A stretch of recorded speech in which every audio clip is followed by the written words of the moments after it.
This is the new Skoda Kodiaq, and it's a great family-friendly SUV. But just how practical is it? Well, I'm going to find out by packing it full of stuff.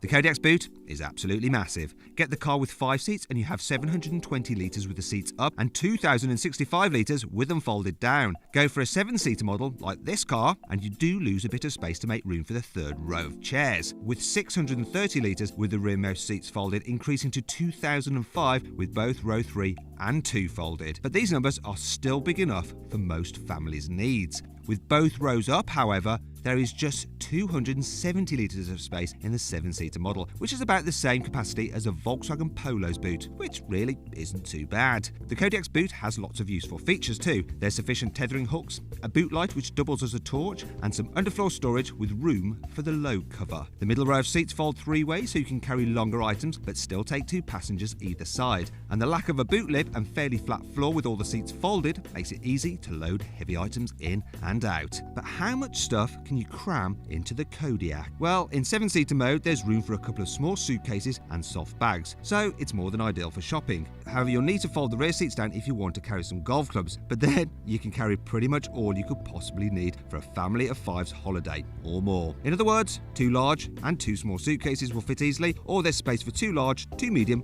and 2 small boxes. Fold all the rearmost seats down and you can fit a bike in with no problem at all. The Kodiaq will also hold a TV box, 2 large boxes, 3 medium boxes, 2 small boxes, 2 large and 2 small suitcases, and still have just enough space for a couple of small bags. In short, it's almost van-like. When it comes to in-car storage, the usual glove box is generous enough, but it comes with a second space above it. The door bins are massive too, offering more than enough room for a bottle or 2. Also in the front, there's space ahead of the gear lever, big enough for a phone, a small cubby to the right of the steering wheel, a big bin underneath the armrest, and even a couple of cup holders behind the gear lever beside a little slot to hold the key. There's decent bins in the back doors too, in addition to some extra cubbies. Even people in the third row won't feel left out, with space for a small bottle on one side. As for the seats themselves, in the middle row, the Kodiaq offers loads of room for 2, with acres of legroom and generous headroom.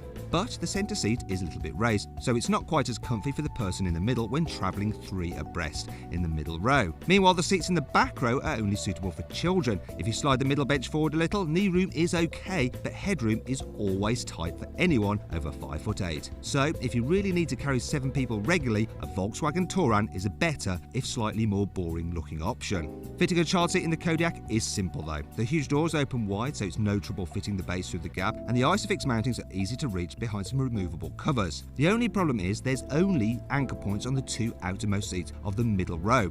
A Volkswagen Touran has them on all the rear seats. Still, the Kodiaq's raised ride height means that you don't need to stoop that much to get everything in place. Overall then, the Skoda Kodiaq is a very practical family car. The only minor issue is that the rearmost seats on 7-seater versions are a little bit cramped. If you're considering buying a Skoda Kodiaq, you should definitely click up there on that link. It will take you to carwow.co.uk. There you'll be able to configure your ideal Kodiaq, and then you'll get offers back, the best prices from dealers, and then you'll be able to compare prices and buy at a price you're confident in. And obviously your details will be kept confidential. Now, if you want some information on this car's infotainment system, click there for my detailed review of it, down there for my 360-degree passenger ride in this car, and down there for the full in-depth video review of the Kodiaq.